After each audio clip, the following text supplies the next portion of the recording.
ഹരേ കൃഷ്ണ. എല്ലാവർക്കും ഭാഗവതം സ്വാഗതം.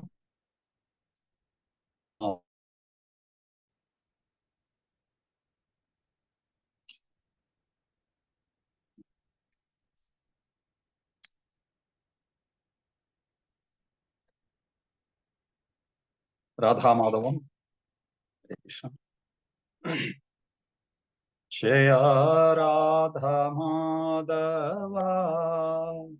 ജയ കുഞ്ച ബിഹാരി ജയ രാധാമാധവ ജയ കുഞ്ച ബിഹാരി ജയ ഗോപിജന വല്ലഭ ജയ ഗിരിപതി ജയ ഗിരിവരധാരി ജയ ഗോപിജന വല്ലഭ ജയ ഗിരിവരധാരി ജയ ഗിരിവരധാരി ജയ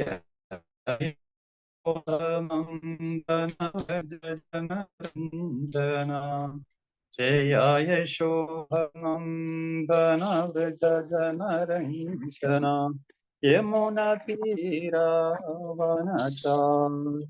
ജയ രാധാ മാധവ ജയ കുഞ്ച ബിഹാരി ഹരേ കൃഷ്ണ കൃഷ്ണ കൃഷ്ണ ഹരേ ഹരേ ഹരേ രാമ ഹരേ രാമ രാമ ഹരേ ഹരേ ഹരേ കൃഷ്ണ കൃഷ്ണ കൃഷ്ണ ഹരേ ഹരേ ഹരേ രാമ രാമ രാമ ഹരേ ഹരേ ഹരേ കൃഷ്ണ കൃഷ്ണ കൃഷ്ണ ഹരേ ഹരേ ഹരേ രാം രാം രാം ഹരേ ഹരേ ഹരേ കൃഷ്ണ കൃഷ്ണ കൃഷ്ണ ഹരേ ഹരേ ഹരേ രാം രാം ഹരേ ഹരേ ഹരേ കൃഷ്ണ കൃഷ്ണ കൃഷ്ണ ഹരേ ഹരേ ഹരേ രാം രാം ഹരേ ഹരേ ഗോവിന്ദ ജയ ജയ ഗോപാല ജയ ജയ രാധാരമണ ഹരി ഗോവിന്ദ ജയ ജയ ഗോവിന്ദ ജയ ജയ ഗോപാല ജയ ജയ രാധാരമണ ഹരി ഗോവിന്ദ ജയ ജയ ഗോവിന്ദ ബോലോ ഹരി ഗോപാല ബോലോ രാധാരമണ ഹരി ഗോവിന്ദ ബോലോ ഗോവിന്ദ ബോലോ ഹരി ഗോപാല ബോലോ രാധാരമണ ഹരി ഗോവിന്ദ ബോലോ ഹരി ബോൽ നിത്യ ഗൗര ഹരി ബോൽ നിത്യ ഗൗര ഹരി ബോൽ ഹരേ കൃഷ്ണ കൃഷ്ണ കൃഷ്ണ ഹരേ ഹരേ ഹരേ രാം രാം ഹരേ ഹരേ ഹരേ കൃഷ്ണ കൃഷ്ണ ഹരേ ഹരേ ഹരേ രാം രാം ഹരേ ഹരേ നമ കൃഷ്ണ യാദവായ നമഃ യാദവായ മാധവായ കേശവായ നമഃ ഹരിഹരായ നമ കൃഷ്ണ യാദവായ നമഃ യാദവായ മാധവായ കേശവായ നമഃ ഹരേ കൃഷ്ണ കൃഷ്ണ കൃഷ്ണ ഹരേ ഹരേ ഹരേ രാമ രാമ രാമ ഹരേ ഹരേ ഹരേ കൃഷ്ണ കൃഷ്ണ കൃഷ്ണ ഹരേ ഹരേ ഹരേ രാമ രാമ ഹരേ ഹരേ श्री राधा माधव की जय, श्रील प्रभुपाद की जय, गुरु महाराज की जय, गौर प्रमानंदे हरे हरे हरे कृष्णा.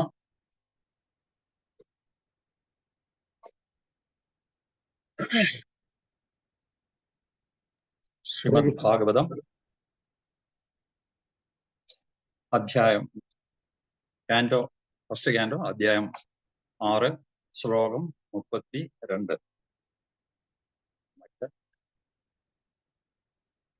ഓം അജ്ഞാനതിമനന്തസ്യ ജ്ഞാനാഞ്ജനശലാകയാ ചക്ഷുരുർമിലിതം യേന തസ്മൈ ശ്രീ ഗുരുവേ നമഃ. ശ്രീ ചൈതന്യമനോഭീഷ്ടം സ്ഥാപിതം യേന ഭൂതലേ സ്വയം രൂപകഥാമഹ്യം ദദാതി സ്വപദാന്തികം വന്ദേഹം ശ്രീഗുരോ ശ്രീയുതപദകമലം ശ്രീഗുരുൻ വൈഷ്ണവാംശ്ച ശ്രീരൂപം സാഗരജാതം സഹഗണ രഘുനാഥാനിതം തം സജീവം സാദ്വൈതം സാവധൂതം പരിജനസഹിതം കൃഷ്ണ ചൈതന്യദേവം ശ്രീരാധാകൃഷ്ണപാദാൻ സഹഗണ ലളിത ശ്രീവിശാഖാന്വിതാംശ. ഹേ കൃഷ്ണ കരുണാ സിന്ധോ ദീനബന്ധോ ജഗത്പദേ ഗോപേശ ഗോപികാന്ത രാധാകാന്ത നമോസ്തുതേ. തപ്തകാഞ്ചന ഗൗരാംഗീ രാധേ വൃന്ദാവനേശ്വരി വൃഷഭാനുസുതേ ദേവി പ്രണമാമി ഹരിപ്രിയേ. വാഞ്ചാകൽപതരൂപശ്ച കൃപാ സിന്ധുഭ്യ ഏവ ച പതിതാനാം പാവനേഭ്യോ വൈഷ്ണവേഭ്യോ നമോ നമഃ. ജയ ശ്രീകൃഷ്ണ ചൈതന്യ പ്രഭു നിത്യാനന്ദ ശ്രീ അദ്വൈത ഗദാധര ശ്രീവാസാദി ഗൗരഭക്തവൃന്ദ. ഹരേ കൃഷ്ണ. ശ്രീമദ് ഭാഗവതം 6-ാം അധ്യായം ശ്ലോകം 32.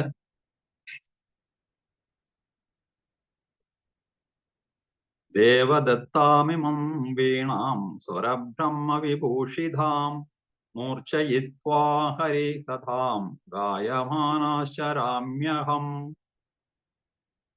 ദേവദത്താമിമാം വീണാം സ്വരബ്രഹ്മ വിഭൂഷിതാം മൂർച്ഛയിത്വാ ഹരികഥാം ഗായമാനാശ്ചരാമ്യഹം. ദേവദത്താമിമാം വീണാം സ്വരബ്രഹ്മ വിഭൂഷിതാം മൂർച്ഛയിത്വാ ഹരികഥാം ഗായമാനാശ്ചരാമ്യഹം. ഹരേ കൃഷ്ണ. ഇത് ആരെങ്കിലും ശ്ലോകം വായിക്കുന്നുണ്ടോ?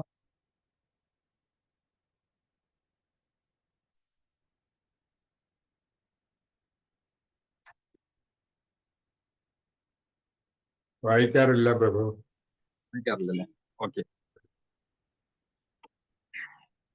പദാർത്ഥം പറയാം. പദാർത്ഥം: ദേവ പരമദിവ്യോത്തമ പുരുഷൻ ഭഗവാൻ ശ്രീകൃഷ്ണൻ, ദത്താം സമ്മാനിക്കപ്പെട്ടു, ഇമാം ഇതോ, വീണ വീണ സംഗീതോപകരണം, സ്വര സപ്തസ്വരങ്ങൾ, ബ്രഹ്മ അതീന്ദ്രിയൻ, വിഭൂഷിതം വിഭൂഷിതനായി അലങ്കൃതനായി, മൂർച്ഛയിത്വ വന്ദിക്കുന്നു, ഹരികഥാം അതീന്ദ്രിയ സന്ദേശം, ഗായമാനഹ നിരന്തരം ആലപിച്ചുകൊണ്ട്, ചരാമി നടക്കുന്നു, അഹം ഞാൻ.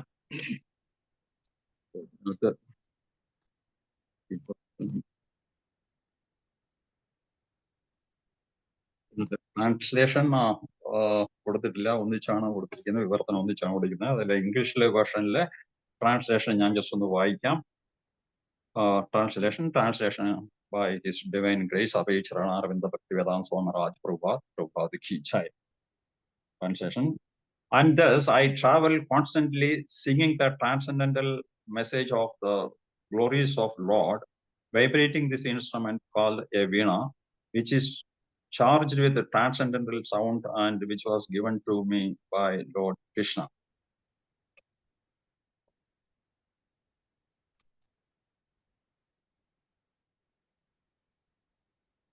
Om Namo Bhagavate Vasudevaya. Om Ajnanatimirandasya Jnanaanjana-shalakaya Chakshurumilitam Yena Tasmai Shri Guruve Namah.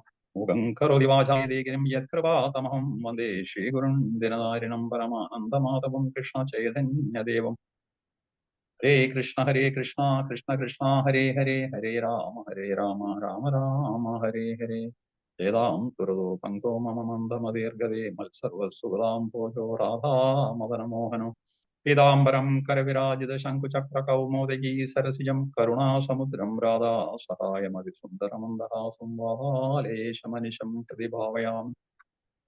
Krishnaya Vasudevaya Devaji Nandanaya Cha Madhavo Kumaraya Govindaya Namo Namah. Govindaya. Hare Krishna. അതിൽ പറഞ്ഞിരിക്കുന്ന അതീന്ദ്രിയ നാദം വഹിക്കുന്ന അല്ലെങ്കിൽ പുറപ്പെടുവിക്കുന്ന മഹത്തരമായിട്ടുള്ള വീണ ഭഗവാൻ അദ്ദേഹത്തിന് നൽകി എന്നാണ് പറയുന്നത്. അതുകൊണ്ട് അദ്ദേഹം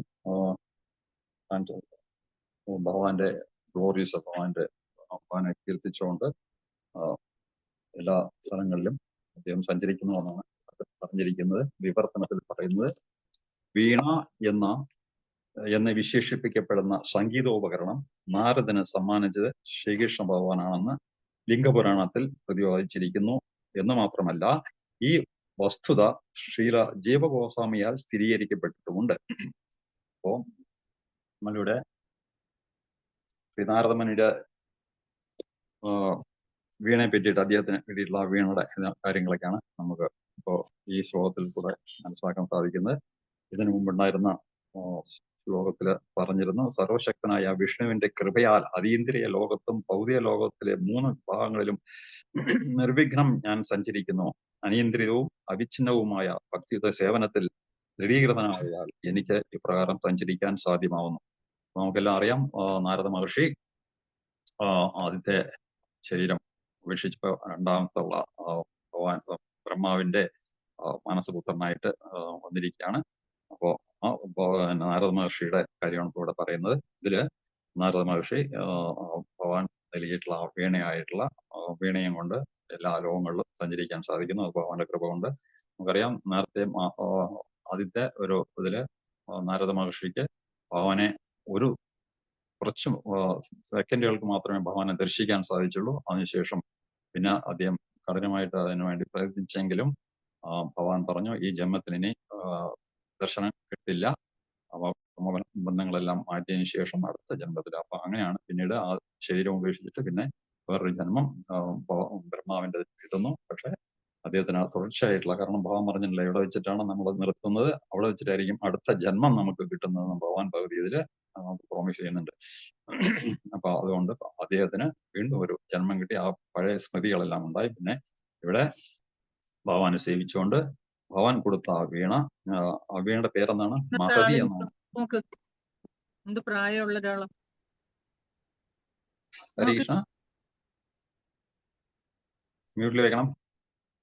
മഹതി എന്ന ആ വീണ കൊണ്ട് അദ്ദേഹം നാരദനെ സമ്മാനിച്ചു. ശ്രീകൃഷ്ണ ആ വീണയുടെ ഒരു പ്രത്യേകത വെച്ചിട്ടുണ്ടെങ്കിൽ പിന്നെ ലിംഗപുരാണത്തിൽ ഉപയോഗിച്ചിരിക്കുന്നു. ഈ വസ്തുത ശ്രീല ഗോസ്വാമി തിരിച്ചിട്ടുണ്ട്. ശ്രീകൃഷ്ണ ഭഗവാനും നാരദനും നിർവിശേഷണമാണ്. അതായത് ഭഗവാൻ കൃഷ്ണൻ എന്നാണ് അതീന്ദ്രിയമാണ്.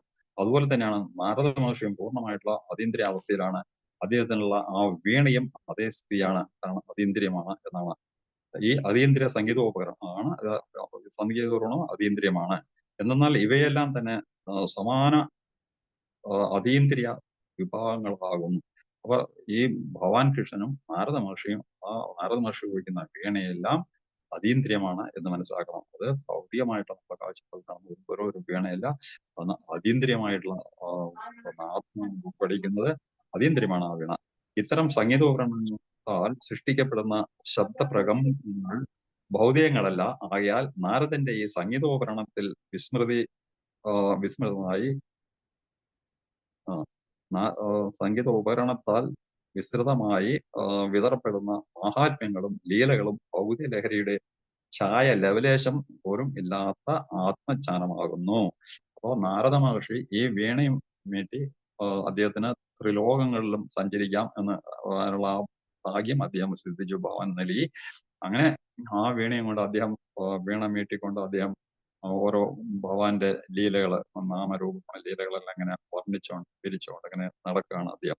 അപ്പൊ അത് ആ ലീലകളും ഭൗതിക ലഹരി, ഈ സംഗീതോപകരണത്തിൽ വിസ്തൃതമായി വിതരപ്പെടുന്ന മഹാത്മ്യങ്ങളും ലീലകളും ഭൗതിക ലഹരിയുടെ ഭൗതികമായിട്ടുള്ള ഒരു ഇതും അതിനകത്ത് ഒരു അല്പം പോലും അതിനകത്ത് ഭൗതികത കലരാസ വിധത്തിലാണ് അദ്ദേഹത്തിന്റെ വീണിൽ നിന്ന്, മഹതിയിൽ നിന്ന് വരുന്ന നാദങ്ങളും അദ്ദേഹത്തിന്റെ വാക്കുകളും എന്നാണ് ഇവിടെ പറയുന്നത്. അത്രയും ട്രാൻസെൻഡന്റിലാണ്, ഇൻസ്ട്രുമെന്റും ട്രാൻസെൻഡന്റിലാണ്, അദ്ദേഹവും ട്രാൻസെൻഡന്റിലാണ്. അതുപോലെ ഭഗവാന്റെ ആ ഗുണങ്ങളെല്ലാം അദ്ദേഹത്തിന് അവിടെ കിട്ടിയിരിക്കുന്നു.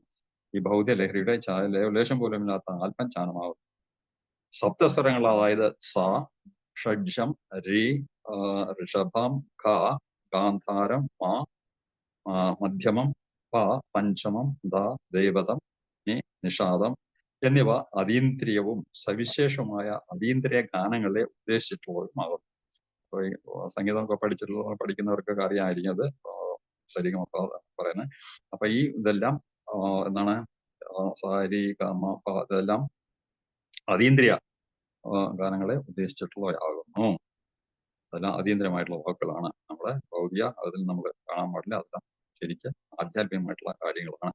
ഭഗവാന്റെ ശുദ്ധ ഭക്തനായാൽ ഭഗവാനാൽ സമ്മാനിതനായ സംഗീതോപകരണത്തെ സ്വീകാര്യമാം വിധം ഭഗവാനോടുള്ള അദ്ദേഹത്തിന്റെ ധാർമ്മിക ബാധ്യതയെ ശ്രീ നാരദൻ സദാ സഫലമാക്കുകയും അപ്രകാരം ഭഗവാന്റെ അതീന്ദ്രിയ മഹാത്മ്യങ്ങളെ ആലപിക്കുന്നതിൽ സദാ നിയുക്തനാകുകയും ചെയ്യുകയാൽ അദ്ദേഹത്തിന്റെ ഉദാത്ത പദവിയിൽ അസഗ്ലീനതനാകുന്നു എന്ന് വെച്ചിട്ടുണ്ടെങ്കിൽ എന്താണ് ഇൻഫാളബിൾ അദ്ദേഹം അതിനകത്ത് സദാ ഭഗവാന്റെ ആ വീണയിൽ അദ്ദേഹം സദാസമയത്തും അങ്ങനെ ഭഗവാന്റെ നാമരൂപ ഗുണലീലകൾ വർണ്ണിച്ചുകൊണ്ട് അതിൽ നിമഗ്നമായിട്ട് ഇരിക്കുന്നു എന്നാണ്. സദാസമയം ഭഗവാനെ കീർത്തിക്കുകയാണ് അദ്ദേഹം ചെയ്യുന്നത് അല്ലെ. കീർത്തനയ്യ സദാഹരി. ആ ഭഗവാന്റെ നാമരൂപ ഗുണലീലകള് സദാസമയത്തും കീർത്തിച്ചുകൊണ്ടിരിക്കുകയാണ്. ഭഗവാൻ അതാണല്ലോ പറഞ്ഞത്, ഭഗവാൻ ഭഗവത്ഗീത പറഞ്ഞത് കീർത്തനീയ സദാഹരി.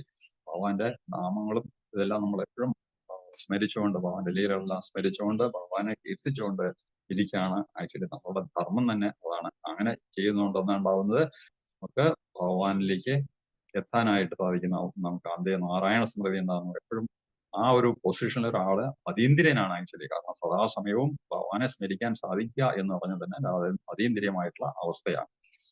അപ്പൊ അങ്ങനെ അതിന് നമുക്ക് എന്ത് ചെയ്യണം, നമ്മൾ പ്രാക്ടീസ് ചെയ്യണം. അതിനാണ് നമുക്ക് പിന്നെ നമുക്കിവിടെ അതും ചൈതന്യ മഹാപ്രഭു തന്നിരിക്കുന്ന ആ ഉപദേശങ്ങൾ അതെല്ലാം നമ്മളനുസരിച്ച് സദാസമയം ഭഗവാന്റെ നാമങ്ങള് ഹരേ കൃഷ്ണ മന്ത്രം യാതൊരു വിധത്തിലുള്ള അപരാധങ്ങളും കൂടാതെ നിരന്തരം നമ്മൾ ജപിക്കുകയാണെങ്കിൽ നമുക്ക് ഈ അവസ്ഥയിലേക്ക് എത്താനായിട്ട് സാധിക്കും എന്ന് പറഞ്ഞിട്ടുണ്ട്. ഭഗവത്ഗീതയിൽ സ്ഥിരീകരിക്കപ്പെട്ടുള്ളതുപോലെ ശ്രീ നാരദമുനിയുടെ കാലടികളെ പിന്തുടർന്ന് ഭൗതിക ലോകത്തിലെ ആത്മസാക്ഷാത്കാരം നേടിയ വ്യക്തികൾ സപ്തസ്വരങ്ങളെ യഥോചിതമായി ഉപയോഗപ്പെടുത്തി ഭഗവാന്റെ അതീന്ദ്രിയ മഹാത്മ്യങ്ങൾ സദാ ആലപിച്ചുകൊണ്ട് ഭഗവത് സേവനത്തിൽ അവയെ വിനിയോഗിക്കണം. അപ്പോ നമുക്ക് വന്നിട്ടുള്ള ഓരോ കഴിവുകളും ഓരോരുത്തർക്കും ഓരോ കഴിവുകൾ ഉണ്ടല്ലോ, എന്തായാലും ഉണ്ടായിട്ടില്ല, എല്ലാവർക്കും ഉണ്ട് കഴിവ് പല തരത്തിലുള്ള.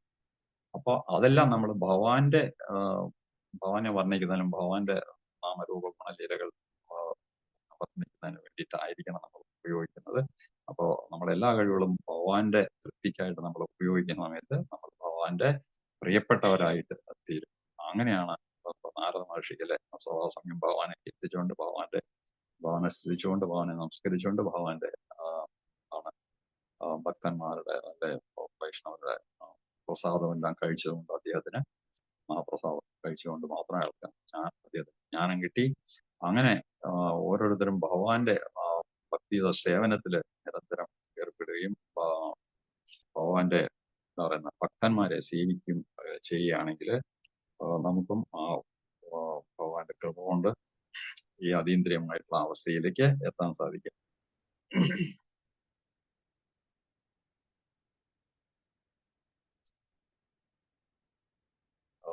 അപ്പൊ ഇവിടെ ഈ ശ്ലോകത്തിൽ പറഞ്ഞിരിക്കുന്നതാണ് നാരദ മഹർഷിയുടെ വീണയും എല്ലാം ഭഗവാനെ പോലെ തന്നെ അതീന്ദ്രിയമാണ് എന്നുള്ളതാണ് ഇതിൽ നിന്ന് മനസ്സിലാക്കേണ്ടത്.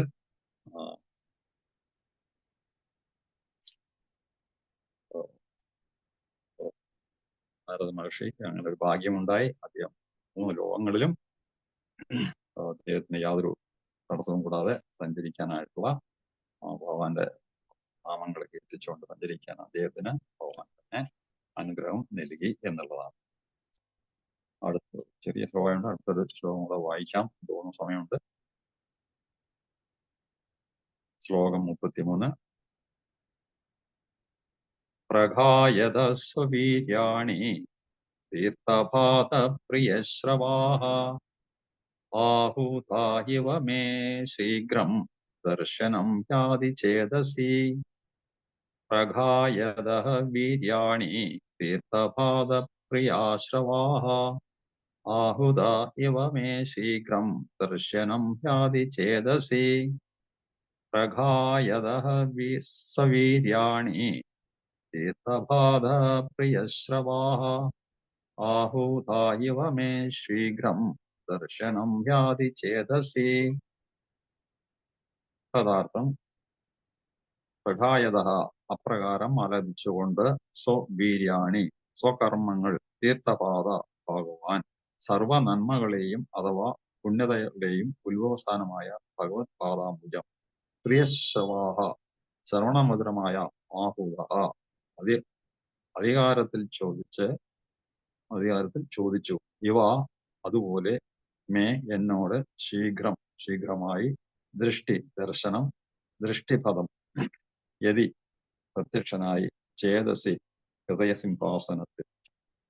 വിവർത്തനം: ആരുടെ മാഹാത്മ്യങ്ങളും കർമ്മങ്ങളുമാണോ കർണാമൃതമായിട്ടുള്ളത് ആ പരമപുരുഷനായ ശ്രീകൃഷ്ണ ഭഗവാൻ ദിവ്യ ഭഗവത് ലീലകളെ ഞാൻ ആലപിക്കാൻ ആരംഭിച്ചപ്പോൾ തന്നെ തൽക്ഷണം എന്റെ ഹൃദയ സിംഹാസനത്തിൽ ഞാൻ അധികാരത്തിന്മേൽ ആവശ്യപ്പെട്ടതുപോലെ പ്രത്യക്ഷനായി. അപ്പോ ഭഗവാൻ എല്ലാവരുടെയും മനസ്സിൽ അങ്ങനെ പ്രത്യക്ഷമാവില്ല. അപ്പോ നാരദ മഹർഷി പ്രത്യേകിച്ച് ഭഗവാനോട് അഭ്യർത്ഥിച്ചു. അത് ഭഗവാൻ പറയുന്നല്ലോ, അനന്യചേതാ സതതാം എല്ലാവർക്കും അങ്ങനെ ഭഗവാൻ പ്രത്യക്ഷമാവില്ല എന്ന് ഭഗവത്ഗീതയിൽ പറയുന്നുണ്ട്.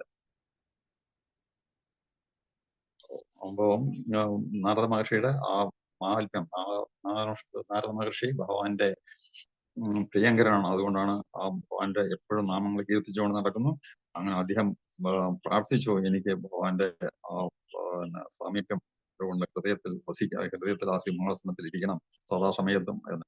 നമ്മളിപ്പോ നാമം ജപിക്കുന്ന സമയത്ത് നമ്മള് ഭഗവാനെ മനസ്സിൽ ഇങ്ങനെ കാണാറുണ്ട്. ഭഗവാനെ മനസ്സിന്റെ സിംഹാസനത്തിൽ നമ്മൾ ഇരുത്തേണ്ട. പക്ഷെ അത് കുറച്ച് നേരത്തേക്ക് സെക്കൻഡുകൾക്ക് മാത്രം നമുക്ക് സാധാരണ സാധിക്കാറുള്ളൂ എന്നാണ് എനിക്ക് തോന്നുന്നത്. എനിക്ക് അങ്ങനെ തന്നെയാണ്.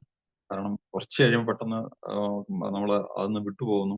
പക്ഷെ പിന്നെയും ശ്രമിച്ച് അവിടെ കൊണ്ട് ഇരുത്താനായിട്ട് ശ്രമിക്കുന്നുണ്ട്. പക്ഷെ നമുക്ക് നിരന്തരമായിട്ട് ഭഗവാനെ നമ്മുടെ ഹൃദയ സിംഹാസനത്തിൽ ഇരുത്താൻ സാധിക്കുന്നില്ല. അപ്പൊ നാരദ മഹർഷി എന്ന് പറഞ്ഞിട്ടുണ്ടെങ്കിൽ അവരുടെയൊക്കെ ആ പൊസിഷൻ നമ്മൾ ആലോചിക്കണം. അപ്പൊ അദ്ദേഹം അത്രയും ഭഗവാന്റെ കൃപ കൊണ്ട് ഭഗവാനെ സാക്ഷാത്കരിച്ചു, ഭഗവാന്റെ ദർശനം കിട്ടി, ഭഗവാന് എല്ലാ സൗഭാഗ്യങ്ങളും അദ്ദേഹം നേടി. ഭഗവാന്റെ നാമ രൂപ ലീല ഗുണങ്ങളെല്ലാം 3 ലോകത്തിലും യാതൊരു തടസ്സവും കൂടാതെ അദ്ദേഹത്തിന് കീർത്തിച്ചുകൊണ്ട് നടക്കാനുള്ള സൗഭാഗ്യം അദ്ദേഹം സിദ്ധിച്ചു. അത് ഭഗവാന്റെ കൃപ കൊണ്ട്. അപ്പോ ഭഗവാന്റെ കൃപയുണ്ടെങ്കിൽ മാത്രമേ അത് കിട്ടുള്ളൂ. നമ്മള് നിരന്തരം ഭഗവാന്റെ നാമം ജപിച്ച് ഭഗവാനെ സ്മരിച്ചുകൊണ്ടിരിക്കുക. ഭഗവാൻ സംതൃപ്തനാകുന്ന സമയത്ത് നമുക്കും ഇത്തരത്തിലുള്ള കുറെ അനുഗ്രഹങ്ങൾ കിട്ടും. ഭഗവാൻ തീർച്ചയായിട്ടും നമ്മുടെ ഹൃദയ കമലത്തിൽ വാഴുക തന്നെ ചെയ്യും.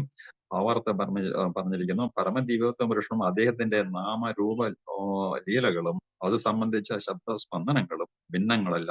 അപ്പൊ ഭഗവാന്റെ നാമങ്ങളും ഭഗവാനും തമ്മിൽ യാതൊരു വ്യത്യാസമില്ല. നമ്മൾ പറയുന്നല്ലോ, ഭഗവത്ഗീത ഭാഗവതിലോ ഓരോ വരികളും ഭഗവാൻ തന്നെയാണ്. പ്രത്യക്ഷത്തില് ഭഗവാൻ ഈ കലിയുഗത്തില് ഈ നാമരൂപത്തിലാണ് അവതരിച്ചിരിക്കുന്നത് എന്ന് പറയുന്നുണ്ട്. നാമരൂപേണ കൃഷ്ണ അവതാര ഈ കലിയുഗത്തിൽ എന്ന് പറയുന്നത്. ഭഗവാന്റെ നാമരൂപ ഗുണ കർമ്മ യശ പ്രഖ്യാപനങ്ങളുടെ ശ്രവണം, സ്മരണം, കീർത്തനം എന്നീ ശുദ്ധ ഭക്തിയുടെ സേവനങ്ങളിൽ ഒരു ശുദ്ധ ഭക്തൻ സ്വയം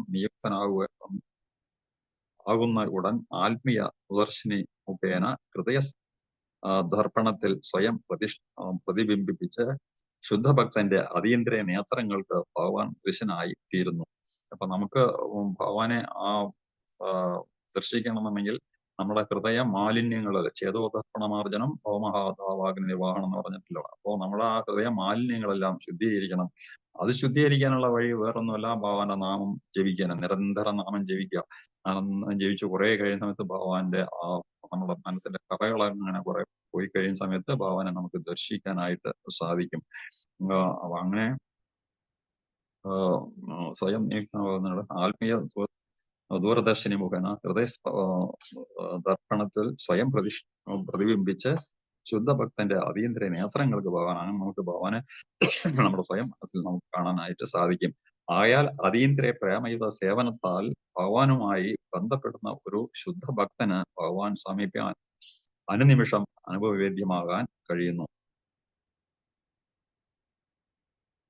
അപ്പോ നമുക്ക് ആ ജ്ഞാന ചക്ഷുഷ, നമുക്ക് ആ ജ്ഞാനം നമ്മള് എന്താണ് ചേതോപ്രണമാർജനം. അപ്പൊ നമ്മുടെ ആ മാലിന്യങ്ങളെല്ലാം നമ്മുടെ ഹൃദയത്തിൽ നിന്ന് മാറി കഴിയുമ്പോൾ അജ്ഞാനമാകുന്ന ആ തിമിരം നമ്മുടെ കണ്ണിൽ നിന്ന് മാറുന്നു, ഹൃദയത്തിൽ നിന്ന് മാറുന്നു. അങ്ങനെ നമുക്ക് ഭഗവാന്റെ കൃപ കൊണ്ട് നമുക്ക് ഭഗവാനെ ദർശിക്കാനായിട്ട് സാധിക്കും. നമ്മുടെ മനസ്സിൽ അനുനിമിഷം അനുഭവവേദ്യമാവാൻ കഴിയും. മറ്റുള്ളവരാൽ വിശദീകരിക്കപ്പെടുന്ന സ്വന്തം പ്രതാപങ്ങൾ ശ്രവിക്കാനും അപ്രകാരം ആനന്ദിക്കുവാനും ഒരു വ്യക്തി ഇഷ്ടപ്പെടുന്നു എന്നത് ഓരോ വ്യക്തിയുടെയും കാര്യത്തിൽ സ്വാഭാവികമായ മനഃശാസ്ത്രമാകുന്നു. അല്ലെ? നമുക്ക് ആരെങ്കിലുമൊക്കെ നമ്മളെ പറ്റി കീർത്തിക്കാൻ, അല്ലെങ്കിൽ ഓരോ വ്യക്തികളെ പറ്റിയിട്ട് തന്നെ നല്ല കാര്യങ്ങളൊക്കെ പറയുമ്പോൾ നമുക്കത് ശ്രവിക്കാനായിട്ട് താല്പര്യമുണ്ട്. അത് സ്വാഭാവികമാണ്. മറ്റുള്ളവരെ പോലെ ഒരു വ്യക്തിഗത സ്വരൂപമായാൽ ഭഗവാനും ഈ മനഃശാസ്ത്രത്തിന് അവവാദമല്ല. അപ്പോ ഭഗവാനെ പറ്റി നമ്മൾ കീർത്തിക്കുമ്പോൾ ഭഗവാനും അതുപോലെ ഇഷ്ടമാണ്. കാരണം ഇപ്പൊ നമ്മളവിടെ ആരെങ്കിലും നമ്മുടെ പിന്നെ നല്ല ഗുണങ്ങളെ പറ്റി കീർത്തിക്കാൻ ആരെങ്കിലും ഒക്കെ പറയുകയാണെങ്കിൽ നമുക്കൊരു നല്ല ഇത് തോന്നില്ല. എന്നതുപോലെ തന്നെയാണ് ഭഗവാനെ എപ്പോഴും കീർത്തിച്ചുകൊണ്ടിരിക്കുക. കീർത്തനയാ സദാഹരി, എപ്പോഴും ഭഗവാനെ കീർത്തിച്ചുകൊണ്ടിരിക്കുക, ഭഗവാനെ പ്രശംസിച്ചുകൊണ്ടിരിക്കുക, ഭഗവാന്റെ കാര്യങ്ങളെല്ലാം നമ്മൾ പിന്നെ എപ്പോഴും ആലപിച്ചുകൊണ്ടിരിക്കുക കീർത്തനങ്ങൾ. അതാണ് നവയുധ ഭക്തി എന്ന് പറയുന്ന ശ്രവണം, കീർത്തനം, വിഷ്ണു സ്മരണം. അപ്പോ അതില് ആ 3 കാര്യങ്ങളും, അത് ഈ ഒരു നാമജപം കൊണ്ട് തന്നെ 9 വിധ ഭക്തിയിലെ 3 നമുക്ക് അറ്റ് എ ടൈം നമുക്ക് പ്രാപ്തമാവുന്നു എന്നുള്ളതാണ്. ശ്രവണം, നമ്മള് ഭഗവാന്റെ നാമം ജപിക്കുന്ന സമയത്ത്, നമ്മൾ തന്നെ അത് ശ്രവിക്കുന്ന സമയത്ത്, നമ്മൾ തന്നെ കേൾക്കാൻ നമുക്ക് നമ്മുടെ മനസ്സ് കോൺസെൻട്രേറ്റ് ചെയ്ത് നമ്മൾ ആ വാക്കുകൾ കേൾക്കുകയാണെങ്കിൽ ശ്രവണത്തിലെ കൂടെ പിന്നെ ആദ്യത്തെ സ്റ്റെപ്പ് നമുക്ക് ഇത് ചെയ്യാൻ കഴിയുന്നു. അതുപോലെ കീർത്തനം നമ്മൾ ചെയ്യുന്നത് ഭഗവാന്റെ നാമമാണ് കീർത്തിക്കുന്നത്. കീർത്തനം, പിന്നെ ശ്രവണം, കീർത്തനം, പിന്നെ വിഷ്ണു സ്മരണം. ഭഗവാൻ കൃഷ്ണനെ സ്മരിച്ചുകൊണ്ടാണ് നമ്മൾ കീർത്തിക്കുന്നത്. അപ്പോൾ ശ്രവണം, കീർത്തനം, വിഷ്ണു സ്മരണം, ഇത് 3 സ്റ്റെപ്പ് നമുക്ക് അറ്റ് എ ടൈം ഈ ഭക്തിപൂർവ്വം അല്ലെങ്കിൽ ശ്രദ്ധാപൂർവം നമ്മൾ നാമം ജപിക്കുന്നതിലൂടെ നമുക്ക് നേടാൻ സാധിക്കുന്നു എന്ന് പറയുന്നു. ഒരു വ്യക്തി മറ്റുള്ളവരെ പോലെ വ്യവഹരിക്കുന്നു. എന്തെന്നാൽ വ്യക്തിഗത ജീവാത്മാക്കളാൽ ദൃശ്യമാകുന്ന മനഃശാസ്ത്രപരമായ സവിശേഷതകൾ പരമപുരുഷനായ പരിപൂർണ സത്യമായ ഭഗവാന്റെ അതേ മനഃശാസ്ത്രത്തിന്റെ പ്രതിബിംബങ്ങളാണ്. അപ്പോ നമ്മളെല്ലാം ഹൃദയത്തിലിരിക്കുന്ന ഭഗവാനാണ്. നമ്മളെല്ലാം ഭഗവാന്റെ അംശമാണ്. അമേവാംശോ ജീവലോകെ ജീവഭൂത സനാതന. ഭഗവാൻ നമ്മളെ ഭഗവാന്റെ സ്വരൂപമാണ്, സച്ചിത് ആനന്ദ സ്വരൂപമാണ് ഭഗവാന്റെ. അപ്പൊ അതേ ഗുണങ്ങളൊക്കെ ഉള്ളതാണ് നമ്മളും ഓരോ വ്യക്തികളും, അല്ലെ? ജീവാത്മാക്കൾ എന്ന് പറയുന്നത്. പക്ഷെ നമുക്ക് അത് തിരിച്ചറിയാൻ സാധിച്ചിട്ടില്ല എന്നുള്ളതാണ്. അപ്പോ ഏക വ്യത്യാസം പരമഭഗവാൻ സർവരിൽ വെച്ച് ഏറ്റവും സർവശ്രേഷ്ഠ വ്യക്തിവിശേഷവും അദ്ദേഹത്തിന്റെ വ്യവഹാരങ്ങളിൽ പരിപൂർണ നിജാധീനവുമാകുന്നു എന്നതാണ്. അപ്പൊ ഭഗവാന്റെ അംശമാണ് നമ്മളെങ്കിലും ഭഗവാന്റെ തുല്യമല്ല, ഭഗവാന്റെ മേലെയല്ല. ഭഗവാന്റെ ഒരു അംശമാണ്. പക്ഷെ ഭഗവാന്റെ ആ ഗുണങ്ങളെല്ലാം നമ്മളിലുണ്ട്. പക്ഷെ നമുക്ക് തിരിച്ചറിയാൻ സാധിച്ചിട്ടില്ല എന്നുള്ളതാണ്. ഭഗവാൻ ഒരു സമുദ്രം, വലിയൊരു സമുദ്രമാണെങ്കിൽ നമ്മളൊരു ഒരു തുള്ളിയാണ് എന്ന് മനസ്സിലാക്കണം. പക്ഷെ ഗുണങ്ങളെല്ലാം ഉണ്ട്. അപ്പൊ ക്വാണ്ടിറ്റിയിലാണ് വ്യത്യാസം, ഗുണങ്ങളിൽ വ്യത്യാസം ഇല്ല. പക്ഷെ നമുക്ക് തിരിച്ചറിയാൻ സാധിക്കുന്നില്ല. കാരണം നമ്മുടെ ഈ പറഞ്ഞ പോലെ നമ്മുടെ ശരീരത്തിന് ആവരണം ധരിക്കുന്ന സത്വരജതമോ ഗുണങ്ങളാൽ നമ്മൾ ബന്ധിതരാണ്. അപ്പൊ നമുക്ക് ആ 3 ഗുണങ്ങളിൽ നിന്നും വെളിയിൽ വരണം. അങ്ങനെ വെളിയിൽ വന്നിട്ട് ശുദ്ധസത്വം എന്നുള്ള അതിലേക്ക് അവസ്ഥയിൽ വരുമ്പോഴാണ്, സത്വഗുണത്തിൽ വരുമ്പോൾ തന്നെ കുറേശ്ശൊക്കെ നമുക്ക് അനുഭവവേദ്യമായി തുടങ്ങും. അവനെ വിശുദ്ധ സത്വത്തിലേക്ക് വരുമ്പോഴാണ് നമുക്ക് ഭഗവാന്റെ ആ ദർശനം കിട്ടുന്നതും ഭഗവാന്റെ ഉദ്ദേശങ്ങളൊക്കെ നമുക്ക് മനസ്സിൽ വരുന്നതും എന്ന് പറയുന്നു. അദ്ദേഹത്തിന്റെ വ്യവഹാരങ്ങൾ പരിപൂർണ നിജനമായി എന്നതാണ്. ആകയാൽ ശുദ്ധഭക്തൻ ഭഗവത് മഹാത്മ്യങ്ങളെ ഗുണവർണ്ണങ്ങളിൽ ആകർഷിതനായെങ്കിൽ അതിൽ അത്ഭുതപ്പെടേണ്ടതായി യാതൊന്നും തന്നെ ഇല്ല. കാരണം അങ്ങനെയുള്ള ഭഗവാന്റെ നാമരൂപ ഗുണങ്ങളെ പറ്റി വർണ്ണിക്കുന്ന സമയത്ത് അതിൽ ആകർഷിതാകുന്നുണ്ടെങ്കിൽ നമുക്ക് നമ്മുടെ മൂലസ്വരൂപം അതാണ്. ജീവര സ്വരൂപമായ കൃഷ്ണ നിത്യദാസ എന്ന് പറയുന്നത് നമ്മളെ സ്വരൂപം എന്ന് പറയുന്ന ഭഗവാന്റെ നിത്യസേവരാണ്. ഭഗവാനെ കുറിച്ച് നമ്മൾ കേൾക്കുമ്പോഴുള്ള നമുക്ക് സന്തോഷം ഉണ്ടാവും, യാതൊരു സംശയവുമില്ല. അദ്ദേഹത്തിന്റെ അദ്ദേഹത്തിന്റെ വർണ്ണന ചിത്രീകരണങ്ങളിൽ ഇരു വസ്തുക്കളും അഭിന്നമാകയാൽ അദ്ദേഹത്തിന് സ്വയം ആവിർഭവിക്കാൻ സാധ്യമാകുന്നു.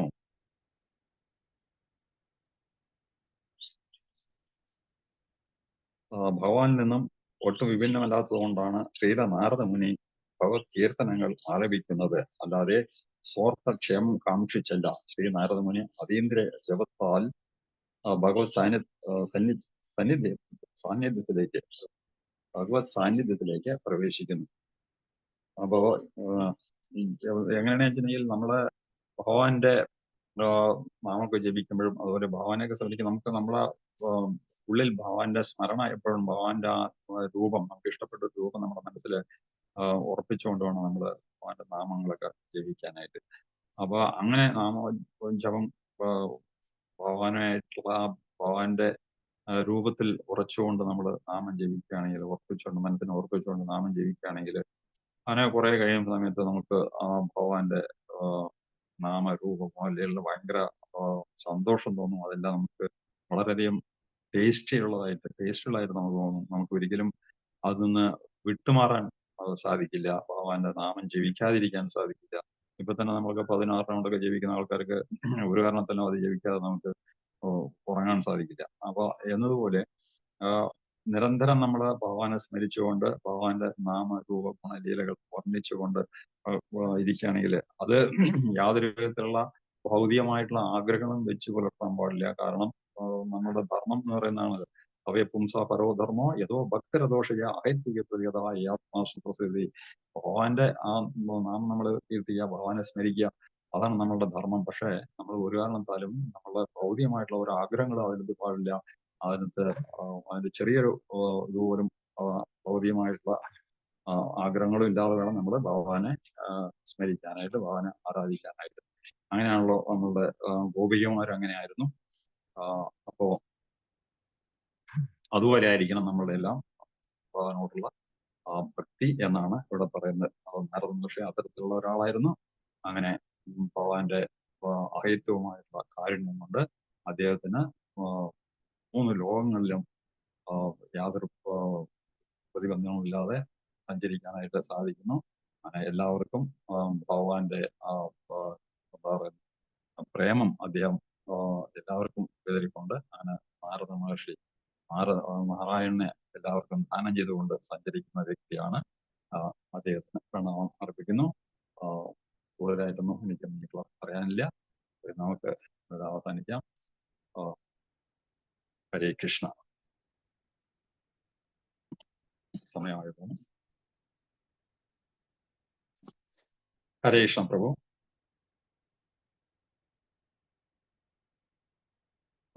വഞ്ചാകൽപതരൂപശ്ച കൃപാ സിന്ധുഭ്യോ ഏവ ച പതിതാനാം പാവനേഭ്യോ വൈഷ്ണവേഭ്യോ നമോ നമഃ.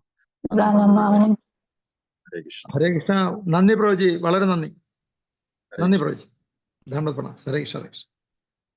ഹരേ കൃഷ്ണ. എല്ലാവർക്കും പ്രണാം. താങ്ക് യു പ്രഭു. ഹരേ കൃഷ്ണ. ഹരേ കൃഷ്ണ.